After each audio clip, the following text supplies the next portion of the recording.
శివాయ నమస్కారం. నేను శ్రీనివాస్ శర్మ, వేదిక్ ఎస్ట్రాలజర్ని. మనం 100 వీడియోస్లోని complete basic astrology course complete చేస్తున్నాం. ఈ 100 వీడియోస్ కానీ మీరు శ్రద్ధగా చూసి నోట్స్ తయారు చేసుకున్నారంటే మీకు వేదిక్ ఎస్ట్రాలజీ బేసిక్స్ గ్యారంటీగా వస్తుంది అని మీకు చెప్పగలుస్తాను. ఈరోజు మనం 14వ అధ్యాయం లెసన్ 14, అదేవిధంగా వీడియో నెంబర్ కూడా 14.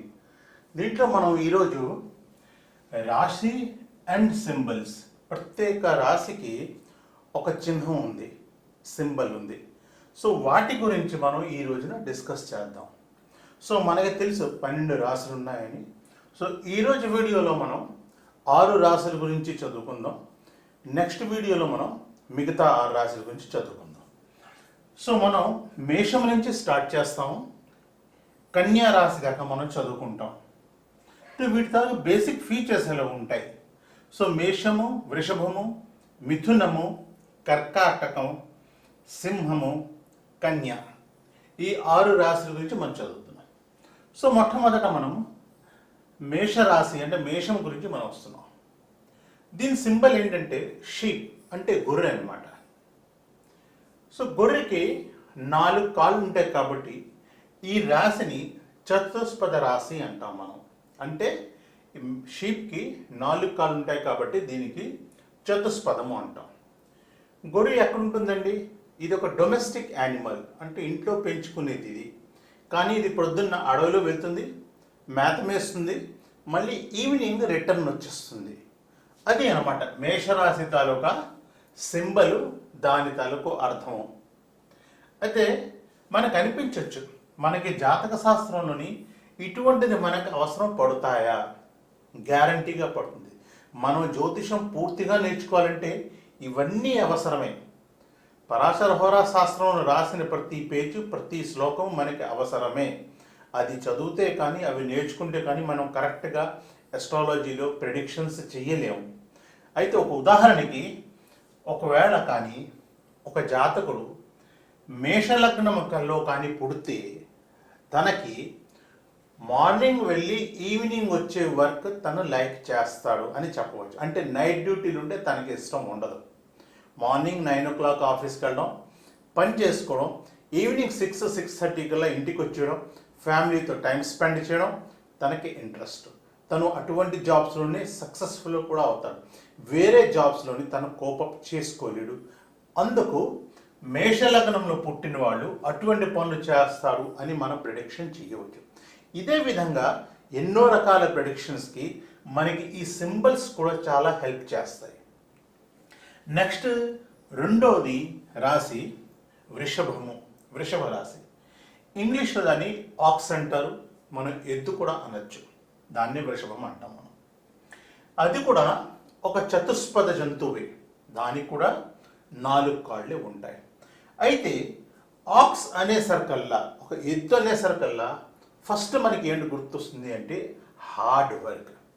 ఎద్దు ఇంట్లోని కష్టపడుతుంది, పొలంలోని కష్టపడుతుంది. తను పొద్దున్న లేచిన దగ్గర నుంచి రాత్రి దాకా కష్టపడుతూనే ఉంటుంది. గానుగ మిల్స్లోని కూడా ఎద్దుని యూజ్ చేసి పూర్వకాలం నూనె తీసేవారు.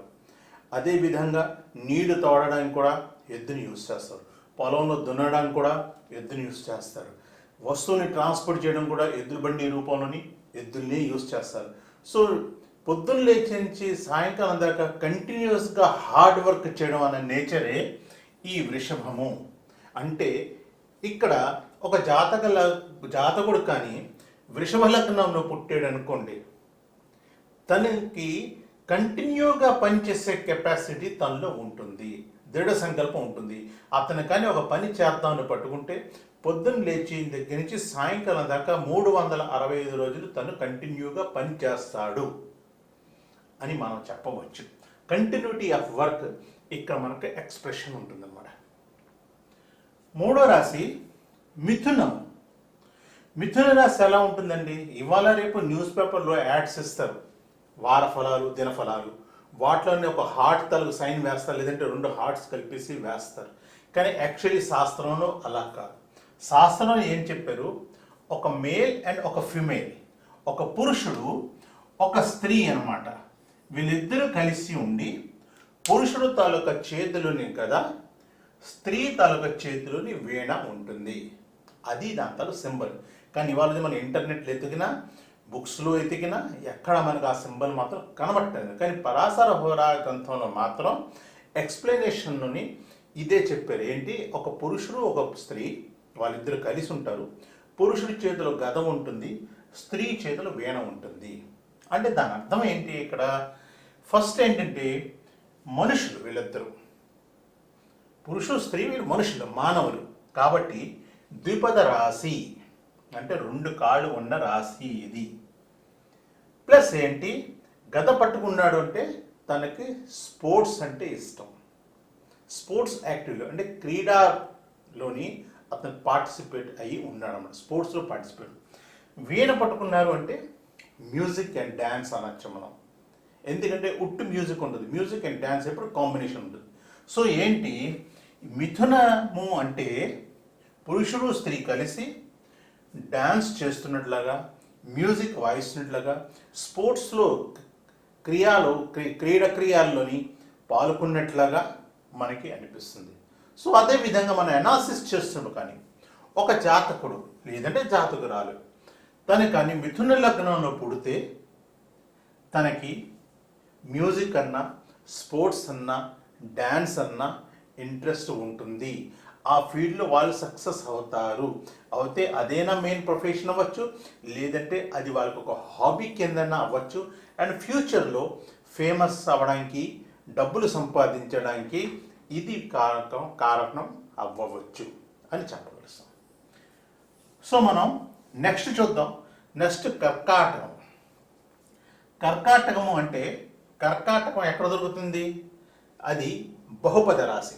దానికి 2 కాళ్ళు 4 కాళ్ళు కాదు, 4 కంటే ఎక్కువ కాళ్ళు ఉంటాయి. కాబట్టి దాన్ని మనం బహుపద రాశి అంటాం. కర్కాటకమని బహుపద రాశి. ఇది ఎక్కడ ఉంటుందండి? ఇది వాటర్లోనే ఉంటుంది, ల్యాండ్ మీద కూడా ఉంటుంది, రెండిట్లోనే ఉంటుంది ఇది. సో ఇది కర్కాటకము. ప్లస్ ఏంటి, ఇది వాటర్ ప్యూరిఫై వాటర్ అయినా ఉంటుంది, మురికి వాటర్లో కూడా ఉంటుంది, 2 జాగాలు ఉంటుంది. అంటే ఈ రాశి వాళ్ళు ఎటువంటి ఎన్విరాన్మెంట్కైనా అడ్జస్ట్ అవుతారు. అంటే వీళ్ళు చెడు వాళ్ళతోటి కలిసి ఉంటారు, మంచి వాళ్ళతోటి కూడా కలిసి ఉంటారు అని మనం చెప్పవచ్చు. నెక్స్ట్ మనకి సింహం, సింహరాశి. మనం మేషము, వృషభము, మిథున, కర్కాటకము చూసాము. ఇప్పుడు మనం సింహరాశి చూస్తున్నాం. సింహము రాశి తాలూకా సింబల్ ఏంటి? సింబల్ సింహమే, లయన్. సింహం. లయన్కి ఎన్ని కాళ్ళు ఉంటాయి? ఇది చతుష్పద. ఎందుకంటే 4 కాళ్ళు ఉంటాయి కాబట్టి దీన్ని కూడా చతుష్పద రాశి అన్నాము. ఇది ఎక్కడ ఉంటుందండి? సింహం ఎక్కడ ఉంటుంది? జనరలీ ఫారెస్ట్లో ఉంటుంది, అడవిలో ఉంటుంది, కేవ్స్లో ఉంటుంది, అంటే గృహాల్లో ఉంటుంది. సో తను జనరలీ సింహం ఏంటంటే అడవుల్లోని కొండల మధ్యలో కొండలుండి, కొండల మీద గృహాలు ఉంటే ఆ గృహాల్లోని ఏకాంతంగా ఉంటాయి. సో ఇది సింబల్ సింహరాశి తాలూకా. అంటే ఈ లగ్నంలో పుట్టిన వాళ్ళకి ఫారెస్ట్లో ఉండడం అన్నా, కేవ్స్లో ఉండడం అన్నా, ఏకాంతంగా ఉండడం అన్నా వాళ్ళకి చాలా ఇష్టం. ప్లస్ సింహము అనేసరికల్లా ఏంటంటే ధైర్యము, సాహసము, ఈ రెండును. అంటే ఈ లగ్నంలో పుట్టిన జాతకులకి ధైర్యము చాలా ఎక్కువ ఉంటుంది, సాహసం కూడా వాళ్ళకి ఉంటుంది చాలా. ప్లస్ వాళ్ళు ఏంటంటే ఒక రాజులాగా ఏకాంతంగా ఉన్న మహాధైర్యంగా బతికేస్తారు వాళ్ళు. రిమోట్ ఫారెస్ట్ అంటే ఇక్కడ ఏంటంటే ఫారెస్ట్ అండ్ కేవ్స్ అంటే ఇక్కడ రిమోట్ ఏరియాస్లో, అంటే మనుషులు లేని జాగాలు, మనుషులు తక్కువ ఉన్న జాగాల్లో కూడా వీళ్ళు ఉండగలుస్తారు. ఉదాహరణకి ఒక నైట్ సెక్యూరిటీ గార్డ్ తను ఏకాంతంగా ఒక్కడు రాత్రంతా ధైర్యంగా కూర్చుని పనిచేస్తారు. దానికి కావాల్సింది సింహలగ్నము లేదంటే సింహరాశితోటి సంబంధము. అదేవిధంగా శ్మశానంలో రాత్రిపూట కాపలా వాళ్ళగా ఉండాలి. మీరు నేను ఉండగలుస్తాం? ఉండలేము. బార్డర్స్లో ఉండాలి, సెక్యూరిటీ ఫోర్స్ కింద ఒక్కడు తుపాకీ పట్టుకుని రాత్రిపూట బార్డర్లో కూర్చుని ఉండాలి ఏకాంతంలోని. దానికి ఎంత ధైర్యం ఉండాలి. సో ఈ సింహలగ్నము, సింహరాశి అనేది ఏంటి అంటే ఇదే మనకి చెప్తుంది. సో ఈ విధంగా మనం సింహరాశి చూసాం. ఏంటి? సింహరాశి తలవు సింబల్ లయను, చతుష్పదము, అడవిలోని కేవ్స్లోని గృహాల్లోని ఏకాంతంగా ఉంటుంది అనేసి. నెక్స్ట్ ఏంటి మనకి కన్యా రాశి. కన్యా రాశి తాలూకు సింబల్ పరాశర హోరా శాస్త్రం ప్రకారం ఏమిటి అంటే ఒక ఆవిడ పడవలోని కూర్చుని ఒక చేతిలో లాల్టెన్ పట్టుకుని ఒక చేతిలోని ధాన్యం కానీ గోధుమలు కానీ తలుగా వెన్నెల చేతిలో పట్టుకుని తను కూర్చుని ఉంటుంది. అది సింబల్ అనమాట. ఇవాళ రేపు న్యూస్ పేపర్లో ఏదో సింబల్ వేస్తూ ఉంటారు. దీని అర్థం ఏంటి? ఒకటి ఇది ద్విపద రాశి, ఎందుకంటే మానవుడు కాబట్టి ద్విపద రాశి. ఆవిడకి రెండే కాళ్ళు ఉంటాయి, ద్విపద రాశి. నెక్స్ట్ ఏంటి మనకి ఈ గ్రెయిన్స్ పడవ అంటే నీటిలో పడవ ఉంటుంది కాబట్టి తనకి నీటికి దగ్గర నీటిలోని ఉండడం ఇష్టం అవ్వచ్చు, లేదంటే దాంతో సంబంధించిన క్యారియర్ ఆప్షన్స్ చేసుకోవచ్చు. తను విలేజ్లోని ఉంటుంది, ఎందుకంటే ఇటువంటి ఎన్విరాన్మెంట్ సిటీస్లో దొరకవు. అంటే ఒక చెరువు కానీ ఒక నది కానీ దాంట్లో ఒక పడవ, ఆ పడవలో లాల్టిన్ పెట్టుకుని కూర్చోడం, ఇదొక ఎన్విరాన్మెంట్, ఇది ఒక విలేజ్ ఎన్విరాన్మెంట్ చూపిస్తుంది మనకి.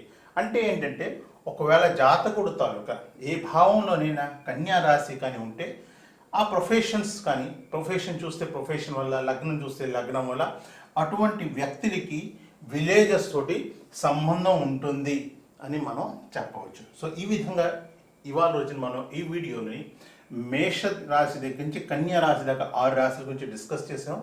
నెక్స్ట్ వీడియోలో మిగతా 6 రాశుల గురించి, వాటి సింబల్స్ గురించి మనం డిస్కస్ చేద్దాం. ఈ వీడియో అంతా చూసినందుకు చాలా చాలా ధన్యవాదాలు. వీడియోని లైక్ చేయండి, మీ ఫ్రెండ్స్తో పాటు షేర్ చేయండి. నెక్స్ట్ వీడియో మళ్ళీ కలుద్దాం. సెలవు ఇవ్వండి. నమస్కారం.